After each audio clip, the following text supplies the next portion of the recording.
మరొకసారి నా తండ్రి నాయన నీ పరిశుద్ధ ఆవరణంలోనే మేమందరం మీలా ఉన్నాయన సంఘంగా సమాజంగా చేర్చబడ్డాను నాయన నీ పాదాలతో నిలబడ్డాను దేవు. నీ మాకు ఇచ్చిన గొప్ప సమయాన్ని బట్టి నీకే వేలాది వందనాలు స్తుతులు స్తోత్రాలు ప్రభా.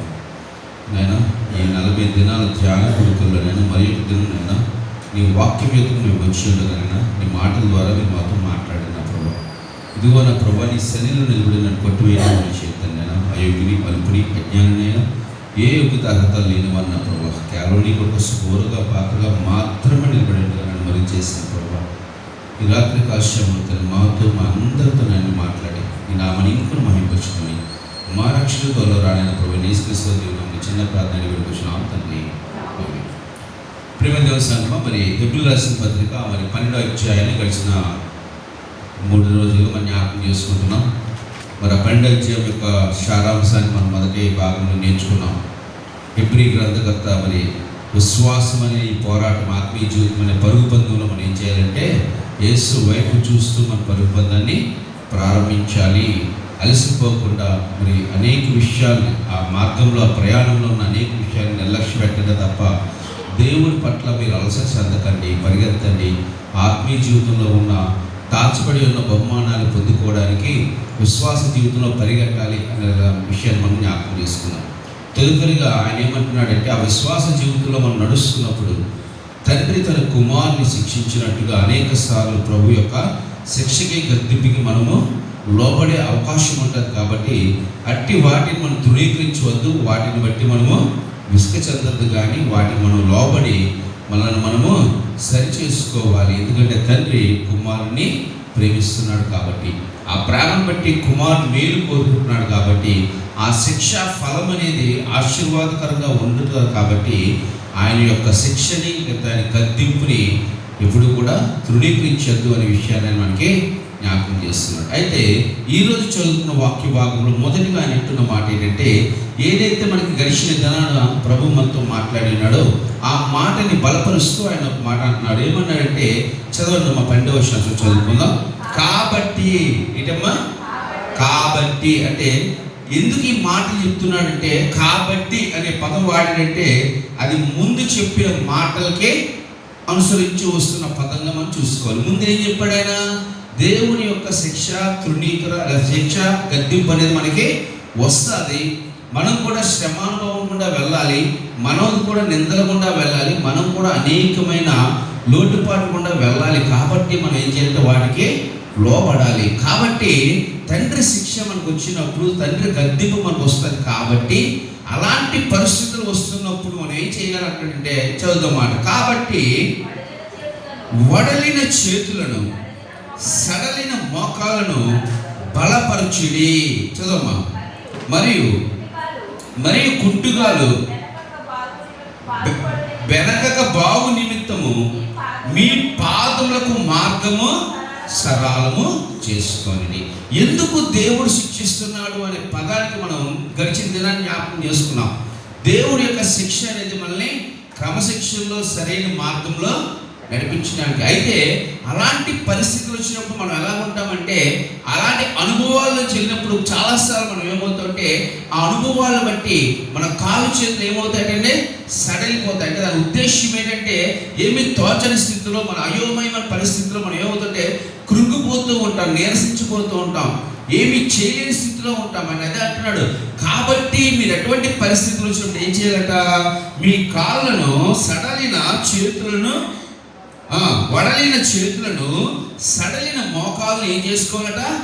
బలపరుచుకున్నట్టు. ఆ పరిస్థితి గుండా వెళ్తున్నప్పుడు చేయవలసిన పని ఏంటంటే నిరుత్సాహపడిపోయి మన పరిస్థితుల్లోని బయట రాలేని వారుగా నిరుత్సాహపడద్దు. కానీ ఆ పరిస్థితి గుండా దేవుడు మనకు వాగ్దానం చేశాడు, విడిపిస్తాడు. కాబట్టి ఆ పరిస్థితులు బట్టి ఏం చేయాలి? మన మార్గాల్ని సరి చేసుకోండి. అందుకే చివరి మాట ఆయన ఏమనంటే మన మార్గాలను మనం ఏం చేసుకోవాలట? సరళము చేసుకోవాలి. ఎందుకు తండ్రి కుమారు శిక్షిస్తున్నాడంటే మన మార్గాల్ని మార్చుకోవడానికే.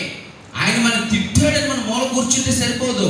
ఆయన మనకి ఏదో దండించాడని చెప్పి మనము ఆ మాటను పట్టుకొని ఆ పరిస్థితిలో కూర్చుంటే జీవితాలు మార్చువాడు. ఏ కారణం చేత ప్రభు నా జీవితంలో దీన్ని అనుమతించాడు దాన్ని గుర్తించగలిగితే ఆ వడలిన చేతులు సడలిన మోకాలు మనం ఏం చేసుకుంటామట? బలపరచుకోండి అంటే అందులోనే మనం ఏమవ్వాలంటే బల బలపరచబడాలి. అపోస్తలుడైన పౌలు అంటాడు కదా, నా కృప నీకు చాలు అన్నప్పుడు ఏమనంటే నా బలహీనతలు ఏంటంటే దేవుని కృప ద్వారా ఆయన ఏమవుతాడట, బలపరచబడుతున్నాడు.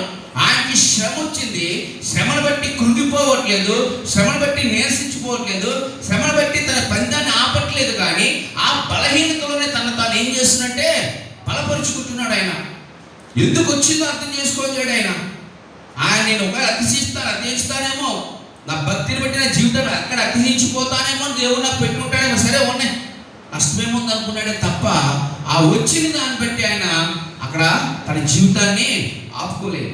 ఇదే మాట ఇక్కడ ప్రభు ఏమంటున్నాడు మనతోటి, ఆ హెబ్రీ గ్రంథకర్త మాట్లాడుతున్న మాటలు, అటువంటి శిక్షలోనికి అటువంటి ఇబ్బంది పరిస్థితుల్లోకి వెళ్ళినప్పుడట మనల్ని మనం ఏం చేసుకోవాలట, బలపరచుకొని మన మార్గాలు ఏం చేయట, సరళం చేసుకోండి. ఎందుకంటే ఆయన ఉద్దేశ్యమే మన మార్గాల్ని మనము సరళం చేసుకోండి. మరి మాటలు హెబ్రీ గ్రంథకర్త మళ్ళా జ్ఞాపకం చేస్తున్నా, హెబ్రీ గ్రంథకర్త ఈ పత్రిక అంటారు. మన బైబిల్లో 66 గ్రంథాలు ఉన్నాయి, కానీ హెబ్రీ గ్రంథానికి కూడా ప్రత్యేకత ఏంటంటే, హెబ్రీ గ్రంథం అంటే పాత నిబంధన అంతా కూడా ఆయన తీసుకొచ్చి పెట్టేస్తుంటాడు. ఆయన పాత నిబంధననే తీసుకొస్తాడు.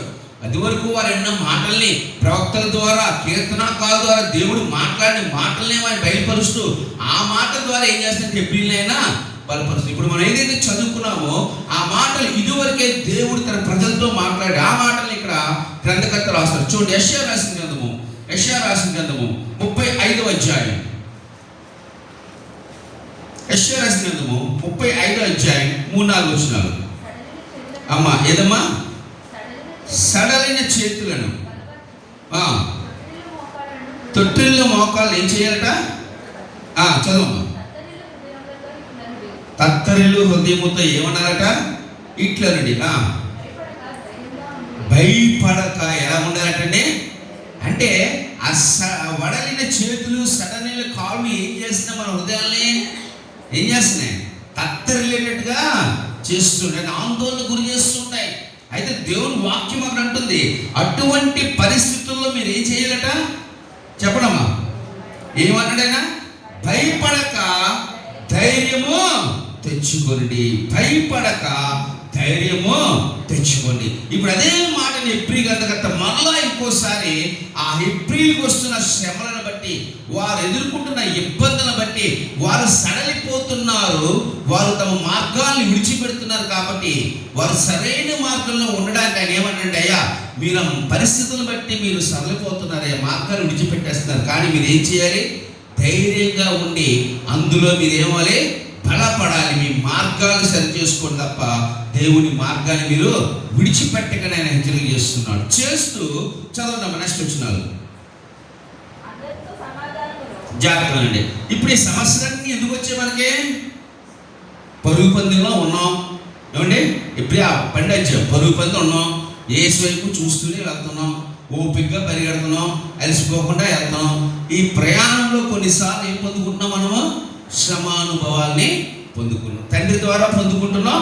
అదేవిధంగా అపవాది కూడా కొన్నిసార్లు ఏం చేస్తుంది, మనల్ని శ్రమను గురి చేస్తూ ఉంటాడు, ఏదైనా జరగచ్చు. అయితే ఇక్కడ ఆ ముందు భాగంలో ఆయన ఏం చెప్తుంటే, మనం శిక్షణకి తృణీకరకి కొన్నిసార్లు శిక్షణకి ఏమవుతుందంటే మనం లోనవుతున్నాం, దేవుడు దండకి మనం లోనవుతున్నాం. దానికి కారణాలు ఏం చెప్పాడైనా గడిచిందని చెప్పాడే లేదా, చెప్పనమ్మా, పుట్టే శిక్షిస్తున్నాడు దేవుడు లేదు.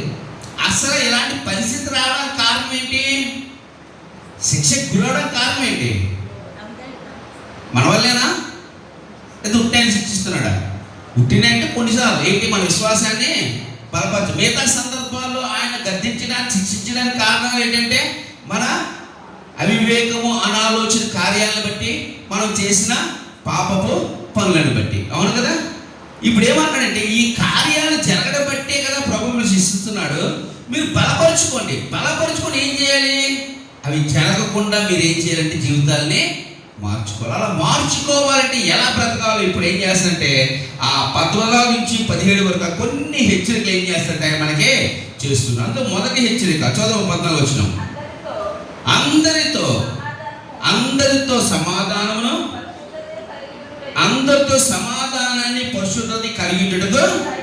మొదటి మాట, అందరితో ఏమి కూడా ప్రయత్నించాలట, సమాధానంతో ఉండడానికి ఏం చేయాలి, మనము ప్రయత్నించాలి. ఎందుకు సమాధానంగా ఉండమంటున్నాడు ప్రభు, సమాధానంగా అందరితో మనం ఉన్న ఎడల ఏమవుతుందంటే మనకి ద్వేషాలు, ఈర్ష్యలు, అసూయలు, కల్మషాలు, కుట్రలు ఇవన్నీ ఉంటాయా ఉండవా? చెప్పండమ్మా. అనాలోచితమైన నిర్ణయాలు, సొంత నిర్ణయాలు ఎప్పుడు తీసుకుంటాం? చెప్పాలి, ఎప్పుడు తీసుకుంటాం? ఎవరైనా ఏదైనా మనకి ఏదైనా చేశారనుకోండి, మనకి గాయపరిచారు, ఇబ్బంది కలిగారు అనుకోండి, మానవునిగా మనం అన్నీ ఏం చేస్తామంటే ఆడు నన్ను చేశాడు కాబట్టి నేను ఏదోటే చెయ్యాలి. అది మన దృష్టిలో ఏంటి? న్యాయమా అన్యాయమా? చెప్పండమ్మా. న్యాయమే కదండి, మన దృష్టిలో న్యాయమే. ఆడు నన్ను కొట్టాడు కాబట్టి నేను నన్ను కొట్టాను, ఆడు నన్ను ఒకడు కొట్టే నేను రెండు కొట్టాను, మన దృష్టిలో న్యాయమే. అంటే దేవుని మార్గాల నుంచి అవివేకమైన ఆలోచనలో మనం వెళ్ళిపోయి ఆయన దండని శిక్షణకి వెళ్ళడానికి ప్రధానమైన కారణం ఏంటంటే మనము సమాధాన పడే స్థితిలో ఉండకపోవడం వల్లే. సమాధాన పడే స్థితిలో ఉండబడి, సమాధానం ఎప్పుడు పడతాం? ఆయన అంటున్నాడు, మీరు కానుక వేయడానికి వచ్చినప్పుడు నీ సహోదరులతో నీకు ఏమైనా వివాదం అంటే ఏం చేయమనైనా చెప్పాలి, సమాధాన పడి రమ్మన్నాడు. అంటే అర్థం ఏంటి చెప్పాలి? ఆయనకి మనకి ఏదో వివాదం ఉంది, సమస్య ఉంది, దాని గురించి ఏమవుతుందంటే మనం ఆందోళన చెందుతున్నాం. అంటే ఇబ్బందికరమైన పరిస్థితి ఉంది, అంటే అది ఎలాగైనా సాధించుకోవాలి, మనం ఆడు సాధించుకోవాలి, ఆడు మొత్తం ఏదో విషయంలో గొడవడుతుంది, మన ఇద్దరి మధ్య చేయలేదు. ఇప్పుడు సమాధానం లేదు. ఆ సమాధానం లేనప్పుడు అవుతుందంటే వారి మించిన దేశము, అసూయ, ఈర్ష కలుతాయి కదా? చెప్పండమ్మా. కలితే ఏం చేస్తాం? మన సొంత నిర్ణయాలు చేసి ఏవో చేయాలని ప్రయత్నాలు చేస్తూ ఉంటాం. అలాంటి ప్రయత్నాలు చేయకుండా మనల్ని దేవుడు సరి చేయడానికి ఏమన్నంటే, అసలు ముందు నువ్వు సమాధాన పడిపోయావు అనుకో, మనసులో ఇంకేమీ ఉండవు. సరే అయింది నీకు క్షమిస్తున్నాను, వదిలేకరిది టాపిక్ అని వదిలేసావు అనుకోండి, మనం దాని గురించి ఆలోచిస్తామా? దానివల్ల వచ్చే నష్టాన్ని గురించి మనం ఇబ్బంది పడతామా? దానివల్ల వచ్చే కష్టాన్ని గురించి మనం ఆలోచనలో పెట్టుకుంటామా? ఆలోచనలో పెట్టుకుంటే ఏమవుతుందంటే ఆలోచన వల్లనే అనాలోచనమైన కార్యాలు చేయడానికి. ఇప్పుడు కయ్యూను హేబేలు ఉన్నారు, అప్పలు ఇచ్చారండి. వెంటనే కయ్యూను వెళ్ళి హేబేలుతో సర్లేరా అయిపోయింది పోలే, నాది కాకపోతే నీదైనా తీసుకున్నాడు సమాధానం పడిపోతే ఆయన చెప్పేవాడా?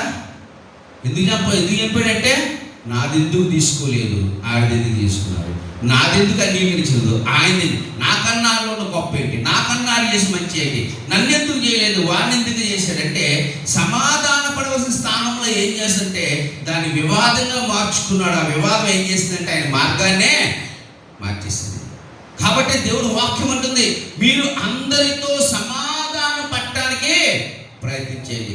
సమాధాన పడినప్పుడు ఏమవుతుందంటే వారి మధ్యన ఉన్న శత్రుత్వం అనేది, ద్వేషం అనేది ఏమవుతుందంటే అది సమస్య పోతుంది. ఎప్పుడైతే సమస్య పోయిందో అనేకమైన తప్పుడు ఆలోచనలకి, తప్పుడు మార్గాలు అనేవి ఏమవుతుందంటే ఆ సమాధాన పరచబడి బట్టి ఏమవుతుందంటే అవి నిలిచిపోతాయి. లేదంటే అవే మన జీవితానికి ఏం చేస్తాయంటే ఒక తప్పుడు మార్గంలో వెళ్ళడానికి కారణంగా నిలబడతాయి. అందుకే దేవుడు అంటున్నాడు అక్కడ, మన హెచ్చరిక చేస్తున్నాడు, విశ్వాస జీవితంలో మనం ఆ ఇబ్బందికరమైన స్థితుల్లో వెళ్లకుండా ఉండాలంటే మనం ఎలా నడుచుకోవాలనడానికి ఆయన చేస్తున్న మొదటి హెచ్చరిక ఏంటంటే అందరితో మేము ఏం చేయాలంటే మనము సమాధానపడాలి. చూడండి, రోమీయులకు రాసిన పత్రిక 12వ అధ్యాయం 18వ వచనం. అమ్మా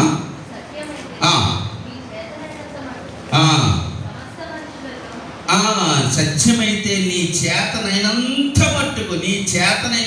మట్టుకు సమస్త మనుషులతో సమాధానంగా ఉండి. నెక్స్ట్ వచనమా, ప్రియులారా మీకు మీరే పగ తీర్చుకొనక దేవుని ఉగ్రతకు చేయుడి. పగ తీర్చుకుంటా నా పని నేనే ప్రతిఫలమిస్తూ. అంటే చూడండి, సమాధాన పడపోవడం వల్ల ఏం చేస్తున్నామంటే దేవుడి చేతిలోనికి వెళ్ళవలసిందని ఏం చేస్తున్నాం, ఇప్పుడు మనం మన చేతుల్లోనికే తీసేసుకున్నాం. అంటే ఆ సమాధాన పడకపోవడం వలన శత్రువులు పెంచుకుంటున్నాం, వివాదాలు పెంచుకున్నాం, మనుషుల కల్మషాన్ని, రాగ ద్వేషాలు పెంచుకొని దాని ద్వారా ఏం చేస్తున్నామంటే మన సొంత ఆలోచన ద్వారా తప్పుడు మార్గంలో తప్పుడు నిర్ణయాలు వెళ్ళడానికి ప్రయత్నాలు చేస్తూ ఉంటాం. మరి మనం తప్పుడు మార్గంలో అవివేకాలు చేస్తే దేవుడు ఏం చేస్తాడు మనల్ని?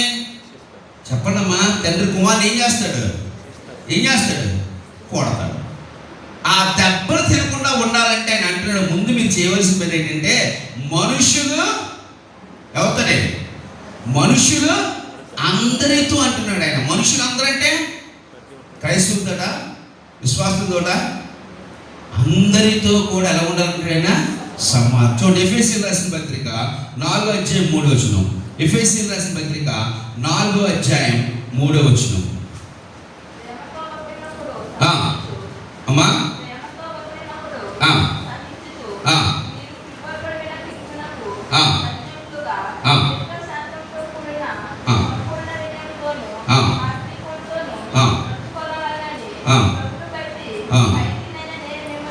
చూడండి, మీరు పిలువబడిన, చూడండి ముందు మాట అంటున్నాడు ఆయన, నా మొదటి వర్షంలో చూడండి, కాబట్టి మీరు సమాధానమును బంధము చేత ఆత్మ కలిగించు ఐక్యము కాపాడుకొని శ్రద్ధ కలిగిన వారై ప్రేమతో ఒకరినొకరు ఏం చేయవచ్చుట. ఇందుకోసం మనం ఏమయ్యామంటే పిలవబడ్డాం. ఎందుకు పిలవబడ్డామట చెప్పాలి. ఎందుకు పిలవబడ్డామట? ఒకరితో ఒకరు మనం ఏం చేసుకోవడం, సమాధాన పరుచుకొని ఒకడిని ఒకడు ఏం చేయాలంటే సహించుకోవాలి. అలా సమాధాన పడే మనసు కానీ మనకు ఉంటేనట అనాలోచితమైన పనులు, అనాలోచిత కార్యాలు మనము చేయలేము. చేయడానికి అవకాశము ఉండదు. ఎందుకంటే మన హృదయంలో ఎదుటి వ్యక్తి మీద ద్వేషము కానీ అసూయ కానీ లేనప్పుడు ఆ వ్యక్తికి చెడు చేయాలనో ఆ వ్యక్తి గురించి మనం ఆలోచించాలనే ఆలోచన మన హృదయంలోనికి రాదు. కాబట్టి దేవుడు అన్నాడు, ముందుగా మీరు సమాధాన పడడానికి ప్రయత్నించండి. అలా సమాధాన పరచబడే ఆత్మచేత దేవుడు మళ్ళీ ఏం చేయడంటే ముద్రించి ఉన్నాడు. అందుకోసం మనం పిలువబడ్డాం. ఆయన సమాధానకర్తగా దేవుడుగా ఉన్నాడు ఆయన. మరి ఆయన పిల్లలమైన మనం ఎలా ఉండాలి? సమాధానకర్తలుగానే ఉండాలి. ఈరోజు క్రైస్తవ సమాజంలో ఏం లేదంటే సమాధానమే లేదు. సమాధానం లేదు ఈరోజు క్రైస్తవ సమాజంలో. ఇద్దరు సేవకులకి మధ్య సమాధానం ఉంది, ఇద్దరు విశ్వాసుల మధ్య సమాధానం ఉంది, రెండు కుటుంబాల మధ్య సమాధానం ఉంది, ఒక కుటుంబంలో ఉన్న పిల్లల మధ్య సమాధానం ఉండట్లేదు. ఎందుకంటే క్రీస్తుని వెంబడిస్తున్నాం అనుకుని ఏం చేస్తారంటే ఆ సమాధాన పడే ఆలోచన చాలామంది విడిచిపెట్టేస్తున్నారు. చూడండి, యూట్యూబ్లో చూడండి, ఒక సంఘంలో ఇంకో సంఘాన్ని ఎలా తింటుంటారు చూడండి. ఆ సంఘం నుంచి ఈ సంఘం, ఈ సంఘం నుంచి ఆ సంఘం, అందరు కలిసి ఎవరు రోడ్డు మీద పెడుతున్నారు? అక్కడ ఎవరు పెడుతున్నారు రోడ్డు మీద? దేవుడు పెడుతున్నారండి. అందుకంటే మీ వల్లే కదా అన్యజనుల మధ్య నా నామము అవమానపరచబడుతుంది. ఈరోజు దేవుడు నామం అవమానపరచబడే కారణం ఏంటంటే క్రైస్తవుల మధ్య సమాధానం లేదు, విశ్వాసుల మధ్య సమాధానం లేదు, సేవకుల మధ్య సమాధానం లేదు, పరిచయం చేర్చిన వారి మధ్య సమాధానం లేదు. దేవుని బిడ్డలుగా పిలవచ్చు సమాధానం లేకుండా వాళ్ళు ఏం చేస్తున్నారు అంటే ఒకరి మీద ఒకరు ఎక్కడేమంటే ప్రేమతో ఒకరినొకరు ఏం చేయమన్నాడైనా సహించుకోండి అంటే ప్రేమతో సహించుకోవట్లేదు, పగతో ఒకరి మీద ఒకటి ఏం చేస్తామని ఈరోజు తిరగబడుతున్నాం. దేవుణ్ణి ప్రేమించడంలో కన్నా మనుషులు ప్రేమిస్తూ మనుషు స్వభావం అంటానికి చాలా మంది ఏమవుతుందంటే ఈరోజు ఆశపడుతున్నారు. కాబట్టి సమాజంలో ఏమైందంటే సమాధానము లేదండి, సమాధానం లేదు. ఈరోజు క్రైస్తవులు అల్లరి పాలవుతుండే కారణం తెలుసా? ఒకరినొకరు ఓర్చుకునే ఆలోచన లేదు, ఒకరితో సమాధానపడే ఆలోచన లేదు. నువ్వు నన్ను అంటే నేను నిన్ను 4 అంటానంటున్నారు తప్ప ఎక్కడ పరిగెడుతున్నావు? ఏ పరుగు బంధంలో ఉన్నాం మనం అంటే మన పరుగు బంధంలో, దేవుడి పరుగు బంధంలో మనము లేవు. నా ప్రియమైన దేవుని పెట్టాలి కొడుతున్నాడు దెబ్బలు దేవుడు ఎంతో మందిని, ఎన్నో శ్రమలు వస్తున్నాయి, అయినా మార్పు అనేది రావట్లేదండి. మన కుటుంబంలో మనం సమాధాన పడతాం, మన సంఘంలో విశ్వాసులు ఒకరితో సమాధాన పడతాం, సంఘాల మధ్య సమాధాన పడతాం. సార్వత్రిక సంఘం ఎలా ఉంటుంది తెలుసా? సమాధానకరమైన స్థితిలో. ఇప్పుడు నా ఇంట్లో నా అన్నదమ్ములతో, నా అక్క చెల్లెలతో, నా బంధువులతో నాకు సమాధానం లేదు, వారి నాశనం చేద్దాం నేను ఆలోచించుకొని చర్చిలోకి వచ్చి సమాధానకర్త అయిన ప్రభు అంటే అది ఆత్మీయ జీవితం అంటారా? లేదు. మొదట నా ఇంట్లో నేను సమాధాన పడాలి, సంఘంలో ఒకరితో లేవాలండి. చాలా మంది సంఘాల్లో కూడా విశ్వాసం మధ్య ఉన్నంత కాంపిటీషన్ ఎక్కడ ఉండదు. ఒకళ్ళు ఎదుగుతే ఇంకోరు చూడలేరు, ఒకరు ఆత్మీయంగా ఉంటే ఇంకోరు భరించలేరు. ఆ ఇంటికి నేను వెళ్ళను, ఈ ఇంటికి నేను వెళ్ళను. అలాంటి మనసు ఉంటే నీవు క్రైస్తవుడు కాదు, క్రీస్తు మార్గంలో లేవు. ఇదైతే రాసి పెట్టుకోండి, మీరు ఇదైతే రాసి పెట్టుకోండి. నన్ను ఏమన్నాడో తెలిసింది, అందుకే నేను ఇంటికి వెళ్ళండి అని ఎవరైనా అనుకుంటున్నారేమో మనసులో, ఏమో దేవుడి మాట సెలవిస్తున్నాడు. అటువంటి ఆలోచనలు మీ మనసు ఉంటే మీరు క్రైస్తవులు కాదు, మీరు క్రీస్తుని వెంబడించట్లే. ద్వేషాలు కల్మషాలు పెట్టుకుంటే మనం చేసిన పనికి ఆయన మనం సమాధాన పరచడానికి ఏం చేయడు? ఆయన ఈ లోకానికి వచ్చి మన స్థానంలో అవమానపడ్డాడు. ఆయన ఈరోజు తండ్రి అని ప్రార్థన చేస్తున్నామంటే కారణం ఆయన రాబట్టే. ఆయన తన మరణం ద్వారా ఎవరితో సమాధానం పరిచాడు? దేవుడితో మన సమాధానం పరిచాడండి. పరచడం కోసం అవమానాలు నిందలు పడ్డాడు. ఆయన తిట్టలేదా? ఆయన కొట్టలేదా? ఆయన మొహమే ఉమ్మేయలేదా? ఆయన ఈడ్చి కొట్టి నేను ఎవడు కొట్టాడని చెప్పి హేళన చేయలేదా? మరి ఎందుకు భరించాడు? ఎందుకు సహించాడు? ఎందుకు వారందరూ తండ్రి మీరు క్షమించాడు తెలుసా? ఆయన ఉద్దేశము సమాధానం ద్వారా వారి హృదయాల్ని మార్చాలని ఆశపడ్డాడు ఆయన. ఈరోజు మనం సమాధానం పడినప్పుడే, ఆ ఆలోచన లేనప్పుడే అవివేకమైన కార్యాలు చేసి ఏం చేస్తామంటే శిక్షకి పాత్రులుగా మార్చబడుతున్నారు. తండ్రి బెత్తం పట్టుకోవడానికి అవకాశం ఇస్తున్నారంటే మనమే ఇస్తున్నాం. ఆ బెత్తం పట్టుకొని మనం కొట్టక ముందే దేవుడు అన్నాడు, మీరు బలపడండి, మార్గమును సరళము చేసుకోండి. ఎలా సరళం చేసుకోవాలంటే, అయ్యా నువ్వు శత్రువులుగా చూడకయ్యా. దేవుడు ఆజ్ఞలో రెండే ఆజ్ఞలు ఇచ్చాడండి. నిన్ను నీ దేవుడైన యెహోవాను పూర్ణ హృదయంతో పూర్ణ ఆత్మతో ప్రేమించండి. ఓకే, ఇది అందరం చేస్తాం చెప్పనమ్మా. ప్రేమించేదన్ అధికము, నాకు చాలా ఇష్టం పాట. ఆరాధింతు ఆశక్తితో, అంతవరకు బాగుంది. ఈ పాట మనం రాసుకున్నాం. కానీ రెండో ఆజ్ఞ ఏంటి? నిన్ను వలె నీ పొరుగువాన్ని ప్రేమించేదన్, నా వలనే నా పొరుగువాని అని ఎందుకు పాలేపోతున్నాం? ఎందుకంటే మనం ప్రేమించాం కాబట్టి. ఆ ప్రేమకు రాదు కాబట్టి ఆ ఆశీర్వాదాన్ని సహించలేం, ఆ ఆత్మీయతని సహించలేం, ఆ అభివృద్ధిని సహించలేం, మనం ఏమి సహించలేం. దేవుని మాత్రం ప్రేమించేస్తున్నాం మనం. జాగ్రత్త. ఆయన విక్రింపబడ్డాయన, ఆయన అమాయకుడు కాదైనా. అనేక సార్లు మన జీవితాల్లో దెబ్బలు పడుతున్నాం అంటే కారణం తెలుసా? మనం చేస్తున్న పనులే. అందుకని కాబట్టి ఈ హెచ్చరికను ఎప్పుడైనా మీరు తెలుసుకోండి అయ్యా. ఒకరితో ఒకరు సమాధాన పడండి. మనుషులందరితో, ఇప్పుడు మనకి మనిద్దరి మధ్య క్రైస్తవులుగా రోజు ఒక బల్లలో కూర్చుని మనకే సమాధానం లేకపోతే, దేవుని ప్రేమ కలిగి ఒకే రొట్టి, ఒకే బల్ల, ఒకే గిన్నె, అన్నీ ఒకటే. కానీ ఇక్కడి నుంచి కలిగేసరికి ఆలోచన మాత్రం 3, 4, 5, 6. మళ్ళీ మనమే సమాధానం పడకుండా ద్వేషాలు పెట్టుకుని బయట వాళ్ళని ఎలా ప్రేమిస్తాం? మనం బయట వాళ్ళని ఎలా క్షమిస్తాం? అలా క్షమించలేకపోవడం వల్లే క్రీస్తు శరీరం అనేది ఏమవుతుందంటే ఈరోజు అవమానపరచబడుతుంది సమాజంలో. చాలా బాధగా ఉంది. ఈరోజు క్రైస్తవులు ఎంత దారుణంగా మాట్లాడతారంటే కొంతమంది వలన ఆ దేవుడికి అవమానం చేస్తున్నారండి. అవమానం చేస్తున్నారు. ఒక సేవకుని ఏదైనా ఒక మాట అన్నారు అనుకోండి, ఆ సంఘం అంతా పడిపోయి ఇంకొక సేవకుని తిట్టేస్తుంది తప్ప, అరే వదిలేయండి అబ్బా, ఒక చిన్న ఆ సేవకుడు అంటే నాకు తెలిసి అనుకుంటున్నా. ఇప్పుడు నన్ను ఎవరో తిట్టాడు అనుకోండి, అమ్మా నేను తిట్టాడమ్మా ఇలాంటి సంగతి చూడను అంటే నేను సేవకుని అవుతానా? నేను ఏమనాలి? అంతకే ధైర్యం, అయ్యా తెలుసో తెలియదు తండ్రి, ఆయన ఏం చేయదో తెలియదు, అని క్షమించే నీ పని చూసుకో. ఎంతసేపు పెడతాడు? 3 సార్లు 4 సార్లు 4 సార్లు ఏం చేస్తాడు? మూసుకొని కూర్చుంటాడు. మనం అలా చేయట్లే. దేవుడి ప్రేమ కన్నా మనుషుల ప్రేమ ఎక్కువ లోబడిపోయి ఏం చేస్తుంటే మనుషులు కనపరచడం కోసం దేవుడికి అతను ఏం చేస్తున్నాం అంటే రోడ్డు మీద ఈరోజు పెట్టేస్తున్నాం. ఎందుకంటే సమాధాన పడే మనసులు ఎవరు చెప్పట్లేదు, రావట్లేదండి. కానీ ఈరోజు జ్ఞాపకం చేసుకుందాం, దేవుని సన్నిధిలో ఆయన శిక్షక పాత్రులుగా, ఆయన యొక్క ప్రతి దండనికి మనం దండనికి లోనే వారుగా ఉండకూడదంటే ఆయన అంటున్నాడు సమాధాన పడదాం. మన కుటుంబంలో ఉన్నవారితో సమాధాన పడదాం.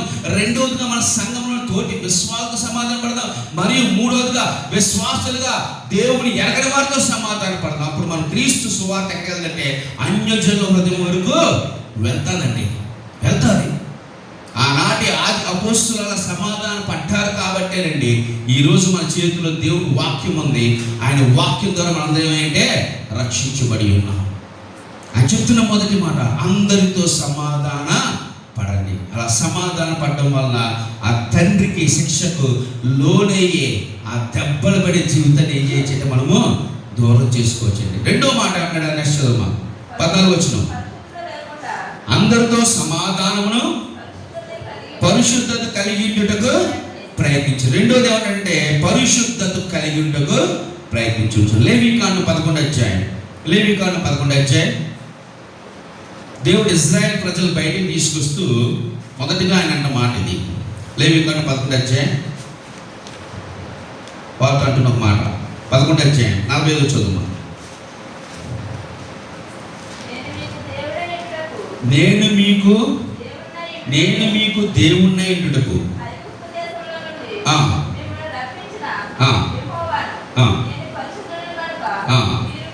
నేను పరిశుద్ధులు కనుక మీరును పరిశుద్ధులై ఉండుడి. రెండోది ఆయన చెప్తాడు ఏంటంటే పరిశుద్ధులై ఉండుడి. ఎందుకు ఈ మాట ఆయన చెప్తున్నాడు?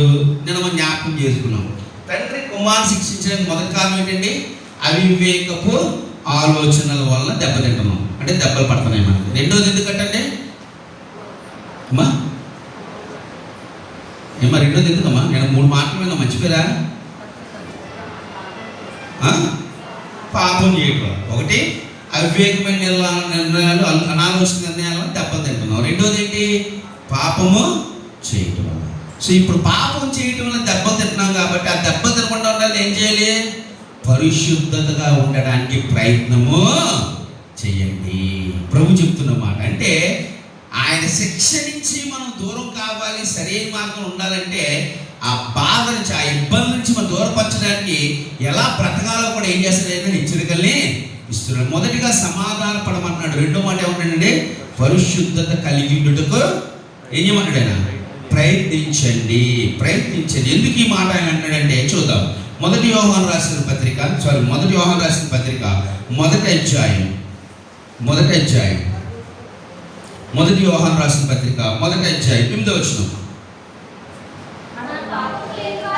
మనము పాపము లేని వారని చెప్పుకొని మనలను మనమే మనలో సత్యము,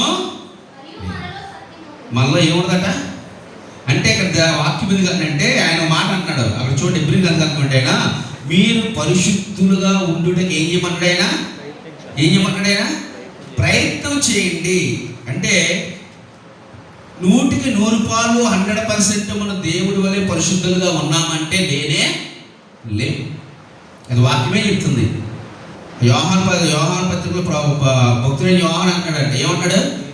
మనలో ఎవరైనా పాపం లేని వారు అంటే మనం అనమాట, అది అసత్యం, అది అబద్ధం. అంటే ఏదో సందర్భంలో పాపంలో పడిన అవకాశాలు ఉంటాయి. దేవుడు ఏమన్నంటే ఆ పాపం నుంచి పరిశుద్ధతలోనికి రావడానికి మీరు ఏం చేయాలట? ప్రయత్నం చేయండి. ఖచ్చితంగా ప్రయత్నం చేయండి. ఎందుకంటే మనం ప్రయత్నం చేసినప్పుడు ప్రభు ఏం చేయాలంటే మనకు సహాయాన్ని చేస్తూ ఉంటాడు. దావీదు చేసిన పాపాన్ని బట్టి దేవుడు శిక్షించి తన యొక్క పరిస్థితిని ఏం చేయడానికి బయలుపరిచాడు. ఎవరి ద్వారా? నాతాను ద్వారా, వాక్కు ద్వారా ఏం చేయడానికి ఆయనతోటి మాట్లాడాడు. అప్పుడు దావీదు ఏం చేయడంటే తన పరిశుద్ధంగా ప్రభు కోసం బతకడానికి వస్తే తన తప్పిదాన్ని ఎరిగి ఆ తప్పిదం మరలా చేయకుండా తను ఏం చేయాలంటే పరిశుద్ధంగా ఉండడానికి ప్రయత్నం చేశాడు. ప్రయత్నం ఆయన ఏమైపోయాడంటే సక్సెస్ అయ్యాడు. కాబట్టి దేవుడి చేత ఏం పొందుకుడైనా సాక్ష్యం పొందుకున్నాడు. ఈరోజు దేవుడు ఒకవేళ మనం శిక్షించి మనం గద్దిస్తే మన పాపస్థితిని బట్టి ఆయన మనం హెచ్చరిస్తున్నట్టయితే ఆయన అంటున్నాడు, మీరు దానిని విడిచిపెట్టి పరిశుద్ధుల ఒకటికి ఏం చేయాలంటే ప్రయత్నము చేయాలి. ఎలా చేయాలి కూడా ఆయన చెప్తున్నాడు. చూడండి, పేతురు రాసిన మొదటి పత్రిక మొదటి అధ్యాయం 15వ చదువుతుంది, 14 చదువుతుంది. ఇలా చదివి లేవీకాండం మాటలనే పేతురు భక్తుడు రాస్తూ మాట్లాడాడు. నేను పరిశుద్ధునై ఉన్నాను కనుక మీరు పరిశుద్ధులై ఉండండి వ్రాయబడినది కాగా, జాగ్రత్త, మీరు విధేయులకు పిల్లలై, ఎలాగంటే విధేయులకు పిల్లలై మీ పూర్వపు ఆజ్ఞ దశలో మీకున్న ఆశలను అనుసరించి ప్రవర్తింపగా మిమ్మిని పిలిచిన వాడు పరిశుద్ధులైన ప్రకారము మీరును సమస్త ప్రవర్తనందు పరిశుద్ధులై ఉండండి. ఎలా ఉన్నాడు అంటున్నాడు చూడండి. కాగా మీరు విధేయులకు పిల్లలై, ఎలాగట? విధేయులకు పిల్లైనటువంటి వాళ్ళు ఏమవుతాడు? మనం చెప్పనమ్మా, విధేయులకు పిల్లల్లా ఉండగలిగితేనే ఏమవుతాండి? పరిశుద్ధులుగా ఉండడానికి మనము అవకాశం ఉంది. దావీదు దేవుడి మాట విధేయత చూపించాడు కాబట్టే, దేవా ఈ పాపం వల్ల నేనేం పొందుకున్నానంటే నీ సన్నిధి నుంచి నన్ను త్రోసివేయకు, నీ ఆత్మ నా నుంచి త్రీసివేయద్దు. అవన్నీ అనుభవాలను తెలుసుకుని దేవుని వాక్కుకు ఆయన ఏమయ్యాడైనా లోబడ్డాడు, విధేయత చూపించాడు కాబట్టే ఆ పాపం నుంచి బయటపడి ఏమైపడైనా పరిశుద్ధుడిగా మార్చబడ్డాడు. ఈరోజు దేవుని వాక్యం అనేక సార్లు మనం ఏం చేస్తుందంటే వాక్యం ద్వారా మన లోపాలను ఏం చేస్తుంది, హెచ్చరిస్తూ ఉంటుంది. యాకోబు రాసిన పత్రికలో ఆయన అంటాడు, వాక్యం ఎలా ఉందంటే, వాక్యం ఎటువంటిదంటే అద్దము వంటిది, అద్దము వంటిది. మనం ఎవరో చెప్తే అది దయచేసి మనుషులు చెప్పే పాపాల నుంచి ఆలోచించకండి, వాక్యము చెప్పేదే సిద్ధపడండి. వాక్యం ఏదైతే ఆ వాక్య వెలుగులో మనలో ఉన్న లోపాలని వాక్యము ద్వారా మనం చూపిస్తుందో వాటిని అన్నింటిలో చేయవాలి, మనం ఏవాలి విడిపింపబడి పరిశుద్ధ పరచబడ్డానికి ఏం చేయాలట, ప్రయత్నం. అందుకే ఆ యాకోబు గ్రంథకర్త అంటాడు, వాక్యం అనేది అర్థంలా ఉందట, దాంట్లో చూస్తే మన నిజ స్వరూపం ఏమవుతుందంటే కనబడుతూ ఉంటుంది. ఎందుకు మనుషులు మాటలు వినద్దని నేను అంటున్నానంటే, మనుషులు ఏం చేస్తారంటే అవసరాన్ని బట్టి అవకాశాన్ని బట్టి ఒప్పుని తప్పుని కూడా చెప్పేస్తారు. ఎందుకంటే ఆ బాధలు ఇప్పుడు లేవండి, ఎప్పటి నుంచో తెలుసా, చెప్పాలి ఎప్పటి నుంచో ఉన్నాయి. ఈ ఏప్రిల్ గ్రంథకర్త రాసిన అప్పటి నుంచి ఉంది. కావాలంటే చూద్దామా, చూడండి యోధ రాసిన పత్రిక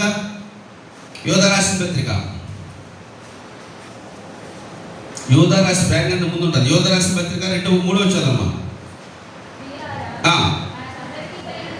మనందరికీ కలిగిన రక్షణ గురించి మీకు రాయవలని విశేష ఆసక్తి గలవాడే ప్రయత్నించుండగా, పరిశుద్ధులకు ఒక్కసారి బోధపడి నిమిత్తము మీరు పోరాడవలని మిమ్మల్ని వేడుకొచ్చి మీకు రాయచ్చు. ఏలైనగా కొందరు రహస్యముగా చూడబడిన ఏం చేస్తారంటే వారు భక్తిలే మన దేవుని కృపని కామ దురాతత్వమును దుర్యోగపరచు మన అద్వితీయుడగును ప్రభువైన యేసుక్రీస్తును విసర్జించుచున్నారు. అంటే అప్పటికే కొంతమంది ఏమైపోయారట చెప్పండి, సంఘంలో దూరిపోయి తప్పుడు బోధలు చేసి ఆ తప్పుడు సిద్ధాంతాల ద్వారా ఏం చేశారంటే కొంతమందిని పాపం లేదయ్యా, ఏదో సిద్ధాంతం మనం లాస్ట్ జ్ఞాపకం చేసుకున్నాం. ఏంటవి కొన్ని తప్పు సిద్ధాంతం, యెహోవా సాక్షి ఒకటి, ఇంకోటి మర్చిపోయారా, యెహోవా సాక్షులు, పరలోక తల్లి, బ్రెన్హామ్ సిద్ధాంతాలు గుర్తున్నాయమ్మా. అందులో సిద్ధాంతాలు ఏం చెప్తారంటే పాపం చేస్తే తప్పు లేదు అని చెప్తారు. ఎందుకంటే పాపం చేస్తేనే కదా అది పాపం అంటే ఏమిటో తెలుస్తుంది. ఆ బాధ కూడా చేసి ఉన్నారు. అందుకే మనుష్యులు బట్టి పాపాన్ని గుర్తించకూడదు. పాపాన్ని చూపించేది ఏది, మన లోపాన్ని చూపించేది ఏది, మన సరిచేసేది ఏది, దేవుని వాక్యం. అందుకే విధేయులైన పిల్లల వలె మనం ఉన్నప్పుడు ఏమవుతుంది, విధేయత దేనికి చూపించాలి, దేవుడికి. దేవుడు ఇప్పుడు మన మధ్య ఎలా సంచరిస్తున్నాడు, వాక్యమై సంచరిస్తున్నాడు. సో వాక్యముగా ఉన్న ప్రభువు ఆ వాక్యము ద్వారా ఉన్న మన లోపాలను హెచ్చరిస్తున్నప్పుడు మనం చేయవలసిన పని ఏంటంటే ఆ లోపాలను సరి చేసుకుని పరిశుద్ధులుగా మార్చబడడానికి ప్రయత్నము చేయాలి. అలా ప్రయత్నం చేయడం ద్వారా ఏమవుతుందంటే పాపానికి దూరం అవుతున్నాం, పరిశుద్ధత దగ్గర అవుతున్నాం, దేవుడు కొట్టే బెత్తానికి కూడా దూరంగా నిలబడుతున్నాం. అంటే ఆ దెబ్బల నుంచి మనం దూరం అవ్వాలంటే, దెబ్బలంటే మామూలు దెబ్బలు కాదు, మనం ఎదుర్కొంటున్న అనేక రకమైన శ్రమలు, ఇబ్బందులు, ఇరుకులు, ఇక్కట్లు, ఇవన్నీ కూడా దేవుడు అనేక సందర్భాల్లో మన పట్ల చూపిస్తున్న క్రమశిక్షణ కొరకు చూపిస్తున్న శిక్షలుగా మనము చూస్తున్నాం. కాబట్టి ఆయన అంటున్న రెండో మాట, అయ్యా మీరు సమాధాన పరచబడటం వల్ల ఏమవుతుందంటే ఒకరి వల్ల ఒకరు ఏం పెట్టుకుంటున్నారు, మీరు ద్వేషాలు పెట్టుకుంటున్నారు. అందువల్ల ఏమవుతుందంటే అనాలోచనమైన పనులు చేసి నా చేతితో మీరు దెబ్బలు తినాల్సి వస్తుంది. కాబట్టి మీరు సమాధాన పడండి. రెండవది అంటాడైనా మీరు పరిశుద్ధులుగా ఉండేటకు ప్రయత్నం చేయండి. ఎందుకంటే మీరు పాపము చేసినప్పుడు మీరు ఏం పొందుకుంటారు, ఖచ్చితంగా శిక్షణ పొందుకుంటారు. కాబట్టి ఆ శిక్ష నుంచి తప్పించుకోవాలంటే మీరు పాపం నుంచి ఎక్కడ రావాలంటే పరిశుద్ధులుగా. అలా రావాలి అంటే దేవుని యొక్క వాక్యానికి మేము ఏమంటే లోబడాలి. ఈరోజు పాపం అంటేనండి ఆజ్ఞాతిక్రమమే. పాపం అంటే చెప్పండి, చాలామంది పాపం అంటే పెద్ద పెద్ద లిస్టులు పెడతారు. మానభంగాలు ఇవే కనపడతాయి. ఆజ్ఞ అతిక్రమమే పాపం. నీ సహోదరుడి మీద నువ్వు ఏది ఆశించుకు, అది ఆజ్ఞ కదండి, ఆజ్ఞనది. మరి ఏదైనా ఆశించామనుకోండి అదేమవుతుంది, పాపమే కదండి. ఎదుటివాడి మీద మనం ఏర్షపడకూడదు, దేవుడు వాక్యం చెప్పింది. ఏర్షపడడం వలన ఏమైంది, మోసే అక్క ఏం పొందుకుంది, ఎందువల్ల ఏర్షపడడం వల్ల, అసూయ వల్లే. ఇప్పుడు అసూయ పడవద్దు, ఏర్ష పడవద్దు, దానివల్ల శిక్ష, అది పాపం దేవుడు ఎప్పుడు మనం అసూయ పడతాం అనుకోండి, అదేంటిది ఆజ్ఞాతిక్రమం అంటే నేను ఎవరిని మర్డర్ చేయలేదు కదండి, నేనేం చేయలేదు కాదండి. అంతరంగము బాహ్యము అన్ని విషయాల్లో కూడా ఏం కావాలి మనకి, పరిశుద్ధత కావాలి. శరీరం పరిశుద్ధంగా ఉండి ఆత్మగా ఆలోచన పరంగా కుటిలమైన ఆలోచన చేస్తే ఏ ఉపయోగం, ఏ ఉపయోగం? ఒకవేళ శరీరాన్ని బట్టి చేసిన తప్పులు బట్టి ఈ భౌతికమైన శరీరం నాశనం అవుతుంది, కానీ ఆలోచనతో హృదయంతో చేసిన శరీరాన్ని హృదయంతో చేసిన పాపాలు ఎలా ఉంటాయంటే ఇతర మనుషుల జీవితాలు ఏం చేస్తాయి చెప్పలే, నాశనం చేస్తాయి, నాశనం చేస్తాయి. కయ్యను ఒకవేళ తను తాను ఇలా కొట్టుకున్నాడు అనుకోండి, ఆనవకే దెబ్బన్నాం బాధతోటి, అది శరీరం వరకు ఉంటే పర్లే, అది ఆత్మలోకి వెళ్ళి లేవద్దు, హృదయంలోకి వెళ్తే ఏమవుతుంది, హృదయ ఆలోచన చేసే పాపం ఏమవుతుందంటే ఇతరులనే కష్టపడతారు. అందుకే కొంతమంది ఎవరు దేవుడు శరీరాన్ని చూడండి, హృదయాన్ని చూస్తాడు, అది కూడా తప్పుడు పోదే, ఆయన అన్నీ చూస్తాడు, అన్నీ చూస్తాడు. కానీ అన్నిట్లో కూడా మనం సరి చేసుకోవడానికి ఆయన వాక్యం ద్వారా హెచ్చరిక చేస్తూ ఉంటాడు. ఆయన ప్రతిరోజు మనతో మాట్లాడిన ప్రతిసారి కూడా ఏదో ఒక విషయంలో మళ్ళీ ఏం చేస్తుంటాడంటే హెచ్చరిక చేస్తుంటాడు. అందరినీ చేయకపోవచ్చు. ఈరోజు దేవుడు వాక్యం మాట్లాడితే ఒక 100 మంది వింటున్నప్పుడు 100 మంది ఇద్దరికో ముగ్గురికో వాక్యం అవుతుంటే వారి హృదయానికి గుచ్చుకుంటుందా, దేవుడు నాతోటే నా లోపాన్ని చూపడం. దానికి అర్థం ఏంటంటే, అమ్మా నువ్వు ఆ పని నుంచి బయటికి వచ్చి పరిశుద్ధంగా ఉండడానికి ప్రయత్నం చేయి. బహుశా ఆ మాట నీకు రాకపోవచ్చు, నీకు వచ్చిన మాట ఇంకోటి రాకపోవచ్చు, వారికి వచ్చిన మాట నాకు రాకపోవచ్చు, కానీ ప్రతి సందర్భంలో దేవుడు ఎవరో ఒకరితో ఏదో విధంగా తన వాక్యం ద్వారా ఏం చేస్తారంటే మనల్ని సరి చేయడానికి ఇష్టపడు. అందుకని అంటాడు, అరచేతుల్లో మనం పెట్టి దేవుడు ఏం చేస్తాడంటే మనల్ని చెప్పుకుంటున్న దేవుడు ఆయన. కాబట్టి ఈరోజు దేవుడు వాక్యం అంటుంది, ఈ వాక్యం అనే అర్థంలో మనం చూసుకుని ఆ వాక్యాన్ని విధేయత చూపించడం ద్వారా మనం దేవుడికి ఎట్లా మార్చబడతామంటే పరిశుద్ధులుగా మార్చబడతాం, సంపూర్ణతలోకి వచ్చేస్తాం. ఎప్పుడైతే సంపూర్ణతలోకి వచ్చామో మనం దెబ్బలు పడడం అవసరం దేవుడికి కూడా ఉండదు. చూడమని చెప్పిన మాటలన్నీ మన పిల్లలంటే మనం కొడదామా చెప్పండి, కొడదామా? అస్సలు కొట్ట, ఇంకా ముద్దు పెట్టుకుంటాం, అబ్బా నా కొడుకు ఎంత మంచోడు, నా మాట పెడుతున్నా, నేను చెప్పండి చేస్తానని చెప్పి అడగకపోయినా ఏం చేస్తాం వాడికి చెప్పండి అమ్మా, బహుమానాలు గిఫ్ట్లు ఇస్తాం. నిజంగా మన ఆశీర్వాదం ఎక్కడంటే అక్కడే కోల్పోతున్నామండి. అందుకే అంటాం దేవుడు మనం ఏం అడగక్కర్లే. నేనైతే ధైర్యం నేను కూడా మాట చెప్తాను, ఈ రోజు దాకా నేను ఆ దేవుడి దాకా అది కావాలి నేను ఎప్పుడు అడగలేను, ఎప్పుడు అడగను నేను. ఎందుకంటే నాకు ఏమవ్వాలి ఆయన తెలియదా, నాకు అది కావాలని అడుగుతాడు, ఇంకా పెద్ద ఇస్తాడేమో, ఆ పెద్ద మనం కోల్పోవడం అంతే కదండి. నాకు కలర్ టీవీ అంటే, కలర్ టీవీ ఎందుకంటే నీకు హోమ్ థియేటర్ ఇస్తానంటేమో ఆయన, నాకేం తెలిసిన విషయం నాకు తెలియదు కదా. అయ్యా నాకు బైక్ కావాలని నీకు కారు ఇద్దాం అనుకుంటున్నాడేమో, నాకేం తెలిసిన నాకు తెలియదు కదా. ఇప్పుడు అవకాశం ఎవరికి వదిలేయాలి, తండ్రిని మన ఇష్టంగా జీవించామనుకోండి, ఆయన మెప్పిస్తూ మనం బ్రతికామనుకోండి, పిల్లలు మనకి అడగక్కర్లే, మనం పిలిచిపెడతాం మన పిల్లల్ని.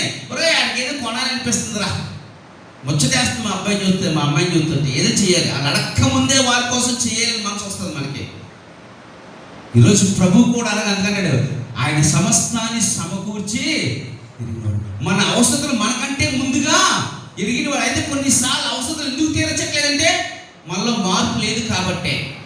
ఒకవేళ మనం మన జీవితాన్ని దేవుడు వాక్య ప్రకారం మార్చుకుంటూ వెళ్తే మనం అడగక్కర్లే, మన అవసరం బట్టి దేవుడే మనకి ఏం చేస్తుంటాయినా సహాయం చేస్తూ బహుమానాలతో మనం నింపి మనం దీవిస్తూ ముందుకు నడిపిస్తాడు ఆయన. కాబట్టి ఆయన అంటున్నాడు, అయ్యా మీరు ఆ ఇబ్బందుల్లోకి ఆ శిక్షణలోకి వెళ్ళకూడదంటే, ఒకటి సమాధాన పడండి, రెండోది ఏంటంటే పరిశుద్ధంగా. నెక్స్ట్ 3వ చదువుతుందమ్మా, నెక్స్ట్ చదువుతుంది.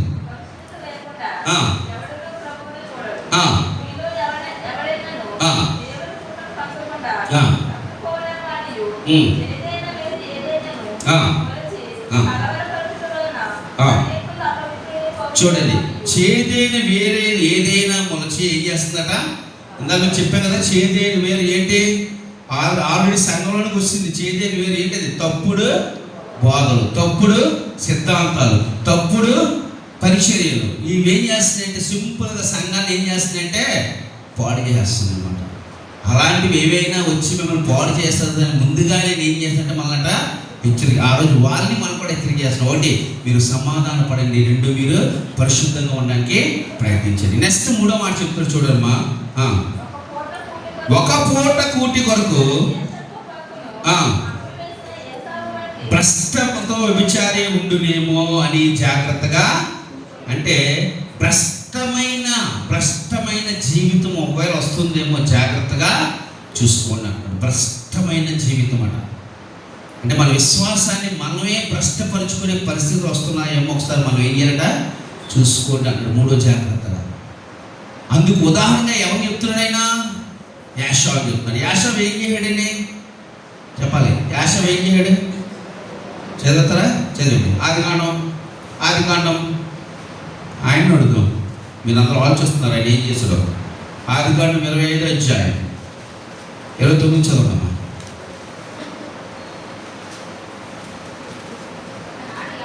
ఒకనాడు యాకోబు కలగూర వంట వండుకొనుచుండగా నేను అలసిన్నాను. ఆ ఎర్రగా ఉన్న దానిలో కొంచెం దయచేసి నాకు పెట్టమని అడిగాను.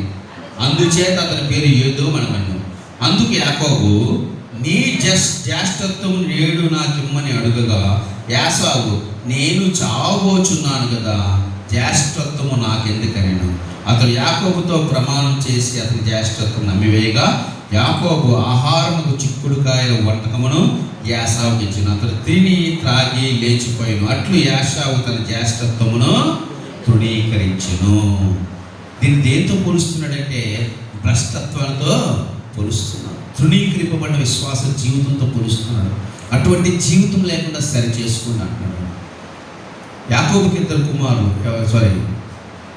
ఇస్సాకు 2 కుమారులు. ఎవరండి? పెద్దవాడి పేరు ఏంటండి?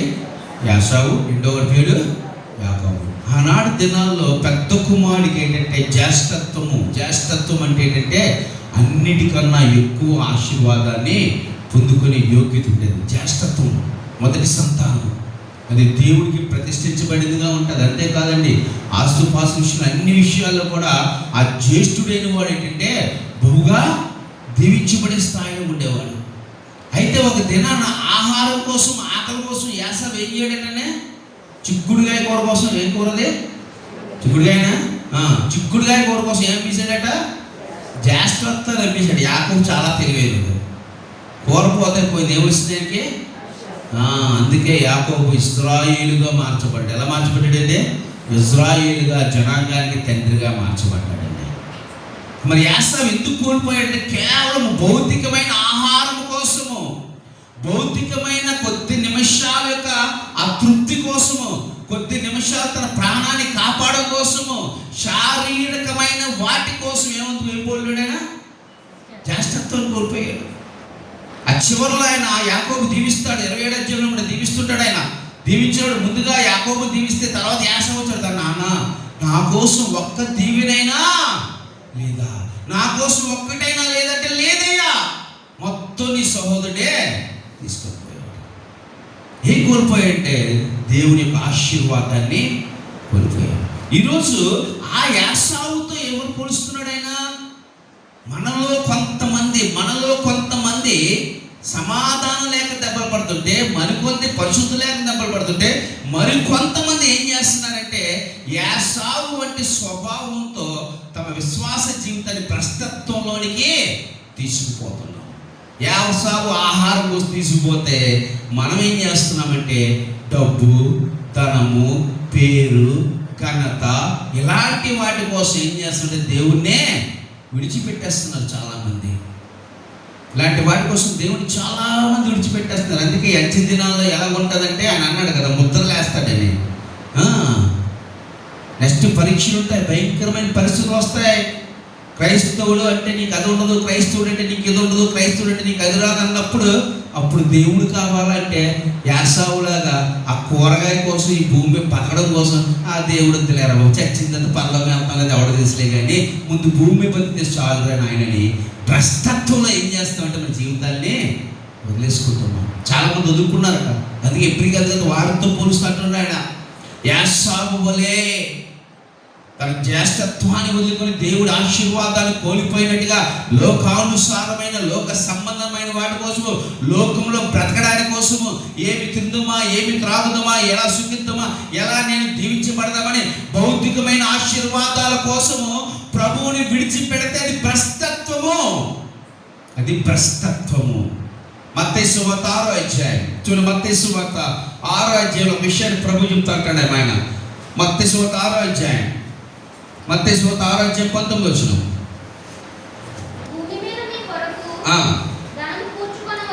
భూమి మీద మీ కొరకు ఏం చేయదు అన్నాడు ఆయన, ధనము కూర్చుకొనవద్దు.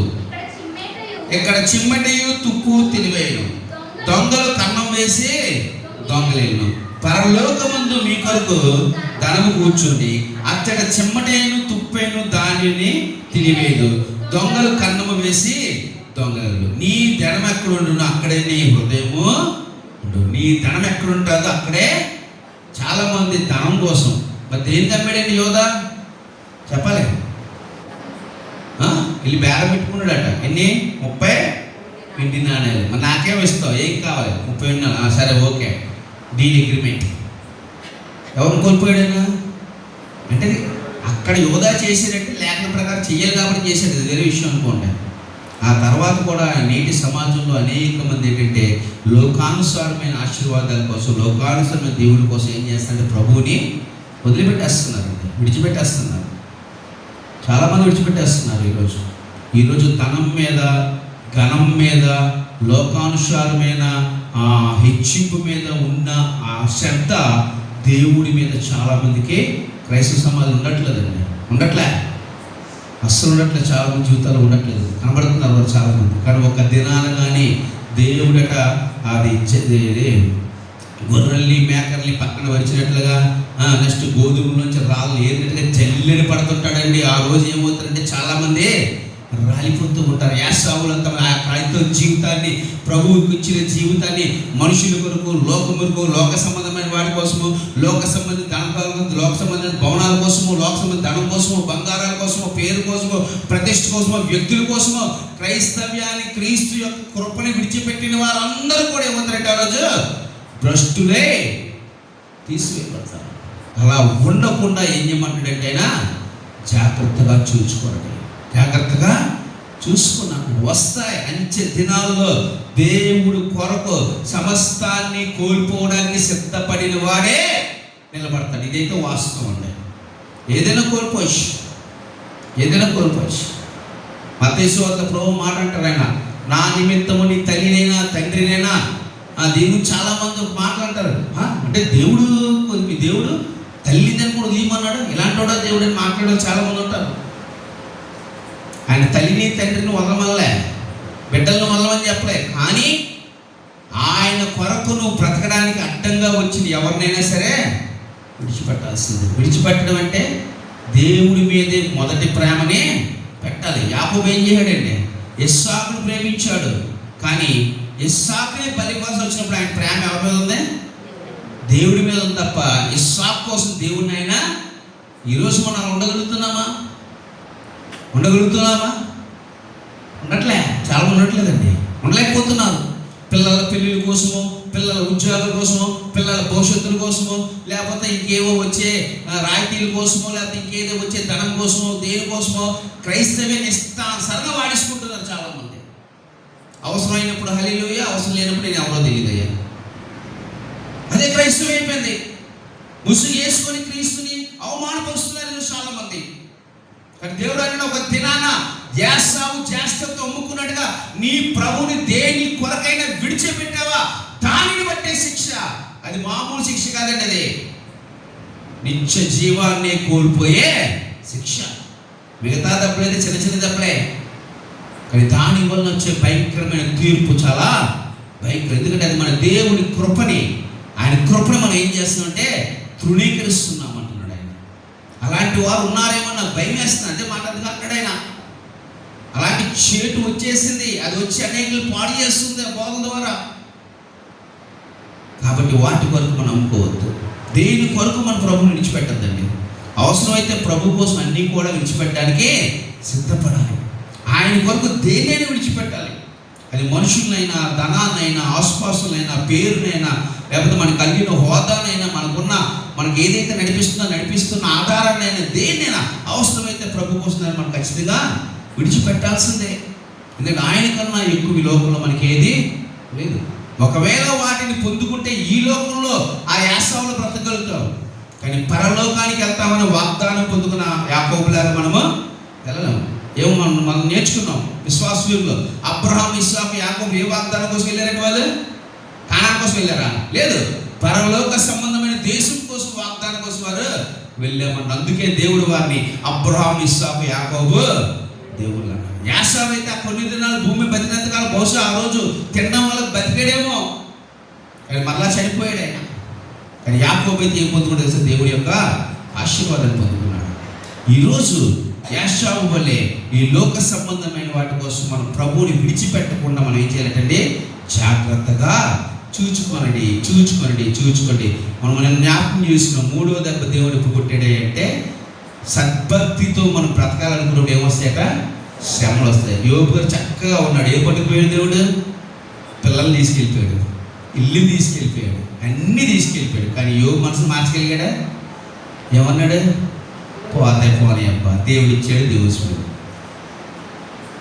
అంటే ఈరోజు అలాంటి పరిస్థితి మనకు వస్తే మనం అమ్ముకునే యాసావులో ఉన్నామా, యోబులా నిలబడే వారిగా ఉన్నామా మనము ప్రశ్నించుకోవాలి. యోబులా నిలబడితే మనము ఇంకా మైపడి. యోబు ఏమైందని తర్వాత రెట్టింపు ఆశీర్వాదాన్ని పొందుకున్నాడు. యాసావు ఏం పొందుకున్నాడు? ఒక్క దీవుడు కూడా లేకుండా నశించిపోయేవాడు ఉన్నాడు.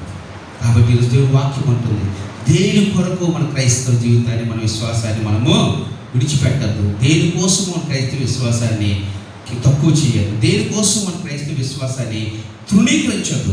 మనం విడిచిపెడుతున్నాము ఆ క్షణము దేనికో ఒక దానికోసం ఆశపడి క్రైస్తవ్యాన్ని, దేవుడి విశ్వాసాన్ని పక్కన పెడతామంటే దానికి మాట కాదంటే మనము దేవుని కృపని తృణీకరిస్తున్నాము అని అర్థం మాట. ఆయన శిలువని అవమానపరుస్తున్నట్టుగా, ఆయన కృపని తృణీకరిస్తున్నట్టుగా. కాబట్టి ఆయన నుంచి మనకు వేరు చేసేది ఏది లోకంలో ఉండకూడదు. ఒకవేళ ఉన్నా వాటి కొరకు మన ప్రభువుని మనము విడిచిపెట్టకూడదు. అలా విడిచిపెట్టకుండా మనం ఏం చేసుకోవాలంటే జాగ్రత్తగా చూసుకుని. ఈ హెచ్చరికలు ఆయన ఎందుకు చేస్తున్నాడంటే, ఈ శిక్షల నుంచి, ఈ ఇబ్బందుల నుంచి మనం పడకుండా వెళ్ళడానికి ఆయన ముందుగానే మళ్ళీ ఏం చేస్తాడంటే హెచ్చరికలు చేస్తున్నాడు. మన సమాధానం పడినట్లయితే ఆలోచన చేసే దేవుడు దెబ్బలకి లోను అవ్వండి. మన పాపాన్ని విడిచిపెచ్చి వాక్యం ద్వారా సరి చేసుకుంటూ పరిశుద్ధుల్లోకి వెళ్తున్నప్పుడు దేవుడు అన్యాయంగా మనం కొట్టేవాడు కాదండి. దేవుడి కొరకు ఎటువంటి వాటినైనా, ఎటువంటి లోకానుసారం, ఎటువంటి ఆశలు మనకు చూపడినా, అయ్యా నాకు నీకన్నా ఎక్కువ కాదని ఆయన కోసం నిలబడినప్పుడు ఒకవేళ క్షణికాలం వాటిని కోల్పోయినా రెట్టింపు ఆశీర్వాదంతో మన దేవుడు ఏం చేస్తాడంటే దీవిస్తారు. అట్టి వారిగా మనం జీవించడానికి హెబ్రీ గ్రంథకర్త ఆనాడు వాళ్ళని ఇప్పుడు మనల్ని కూడా ఏం చేస్తుంటే హెచ్చరిక చేస్తున్నాడు. సమాధాన పడదాం. 2వదిగా పరిశుద్ధులుగా ఉండడానికి ప్రయత్నిద్దాం. 3వదిగా ఈ లోక సంబంధమైన వాటి కోసం విశ్వాసాన్ని విడిచి భ్రష్టులుగా కాకుండానట్లుగా జాగ్రత్త పడదాం. అట్టి కృప దేవుడు మనకి దయచేయగాక. కళ్ళు మూసుకొని ప్రార్థన చేసుకుందాం. సర్వాధికారి దేవునికి వందనాలు, స్తోత్రాలయ్యా. ఇంతవరకు మాతో ఉన్నందుకు, మాతో మాట్లాడినందుకు వందనాలు తండ్రి. నేను నిజమే తండ్రి, నేను తండ్రి తన కుమారుని శిక్షించడం, గద్దించిన తండ్రి, సరళమైన మార్గంలో, సరైన మార్గంలో నడిపించడానికి, క్రమశిక్షణలో నడిపించడానికి అయ్యా నువ్వు ఎన్నో కార్యాలు చేస్తున్నావు. అయితే నాయన మేమునైనా అటువంటి శిక్షల్లోనికి, శ్రమంలోనికి వెళ్ళకుండా మమ్మల్ని సరి చేసుకోవడానికి నా ప్రభా, ఇదిగో మేమందరితో సమాధాన పడే స్థితిలో ఉండడానికి నైనా, ఇగోనైనా పాపం నుంచి పరిశుద్ధతలోనికి రావడానికి ప్రయత్నించడానికి తండ్రి. నైనా ఇగో యాసవుతానైనా అయ్యా ఒక పూట తిండి కోసం నైనా తన జ్యేష్ఠత్వాన్ని నమ్ముకున్నట్టుగానైనా ఈ లోకానుసారమైన ఆశీర్వాదాల కోసం, అవసరతల కోసం నా ప్రభా అయ్యా నీ కృపని, నీ యొక్క విశ్వాస జీవితాన్ని విడిచిపెట్టకుండా మేము జాగ్రత్తగా ఉండుకుంటు ద్వారానైనా అయ్యా మా కోసం దాచుకున్న గొప్ప మేలు మేము పొందుకుంటామని, ఆ గొప్ప బహుమానాన్ని స్వతంత్రించుకుంటామని అయినా అయ్యా నీ భక్తుల ద్వారా ఆనాటి హెబ్రీల్ని, నాటి మమ్మల్ని హెచ్చరించినందుకు తండ్రి నైనా నీకే మహిమ, ఘనత, ప్రభావాలు నీ ఒక్కరికి మాత్రమే సమస్త మహిమ గణప్రభ చెల్లించుకుంటూ ఈ చిన్న ప్రార్థన మా రక్షణలో రాని నేర్పిస్తున్నాం అడిగే కృష్ణ తండ్రి. ఆమేన్.